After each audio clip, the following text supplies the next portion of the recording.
Hello and welcome to Social Wednesday with Evolutz. Happy New Year, everyone. This is our 5th episode, and today's guest, and also the first guest in 2021, is Peter. And the best guest of 2021. And the best guest. We're starting off high. Peter assumed the position of CEO of ASIS International in January 2016. Prior to joining ASIS, Peter served as CEO of the American Industrial Hygiene Association, an international professional society representing 10,000 occupational and environmental health and safety professionals. So thank you again, Peter, for being here. You're very welcome. You're very welcome.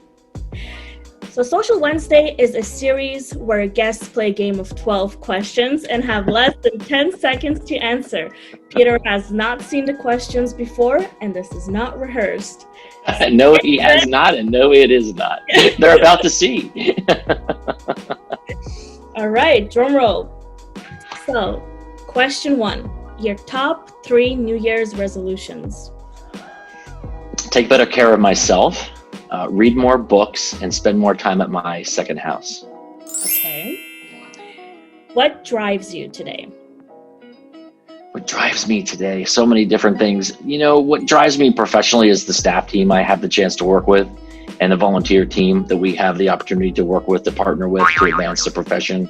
That drives me every day professionally. 3. One advice you live by.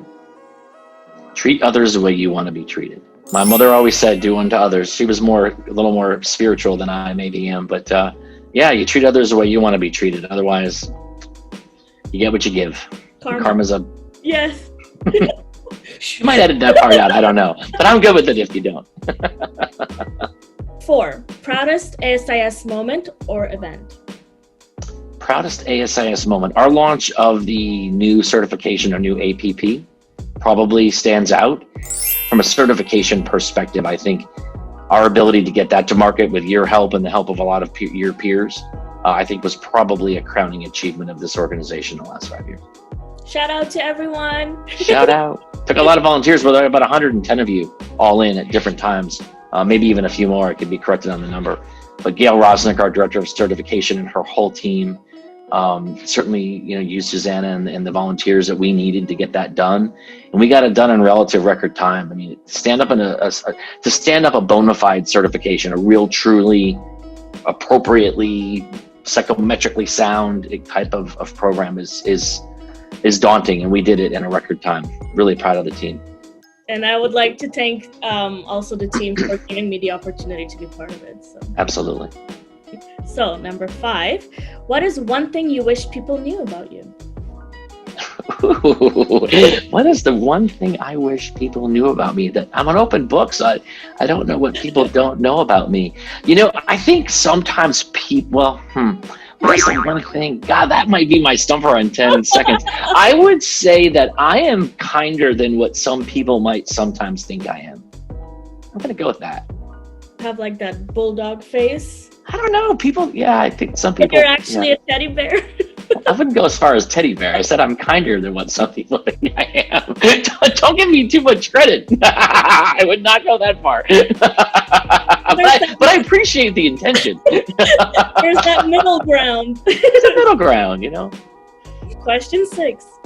What object or creature best describes you? What object or creature best describes me? An octagon. Okay, I need an explanation. I'd be able to get away with that. No. I have many sides to myself. Yeah, everybody's layered in their own way, right? It's true. Okay. I do try to be what you see is what you get, kidding aside, right? I don't play games. I try to be a straight shooter. I try to be as honest as I can be in any situation. But we're all layered. We all have our ambitions and our drivers and our baggage and all those things. So that's why I said octagon. Oh, okay. See, I love that explanation. If you can learn any language, what would it be? Spanish. I wish I was a much better Spanish speaker, in part because I love traveling in that part of the world. And however, I will say I'm fluent when I'm drinking tequila. Fluent Spanish tequila drinker. And my friends in Latin know this. I'm just going to put that out there because some of them are going to watch just to be like, oh, he speaks Spanish. Only if he was drinking tequila does he speak Spanish. But kidding aside, I really I really wish I spoke Spanish better. And I know, Susanna, you're learning your fifth language.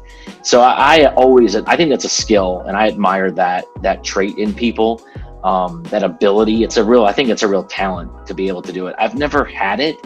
And I really want to be a better Spanish speaker. It's just finding the time to double down on it. I need to do it. Question 8. Do you have any hidden talents? God, I'm such an open book. Do I have any hidden talents? Remember that dance video? Susanna, I think that video demonstrated that is not a hidden talent of any kind, because I can't dance. So that was nothing. There was nothing hidden about that. Not really. I mean, I'm a pretty good skier. I'm a great swimmer. I play a lot of tennis. I don't know that people know I play a lot of tennis. I'm a terrible golfer, but I can do it because I can also drink beer while I'm playing. So I at least get the beer cart part down right. No, not really. When you drink, you get the talent. So you can speak fluent Spanish. You become a better golfer. You're seeing a trend, aren't you? Okay, well, that sort of leads us to the next question. 9. How would your friends describe you? Ooh, depends on what set of friends you're talking about.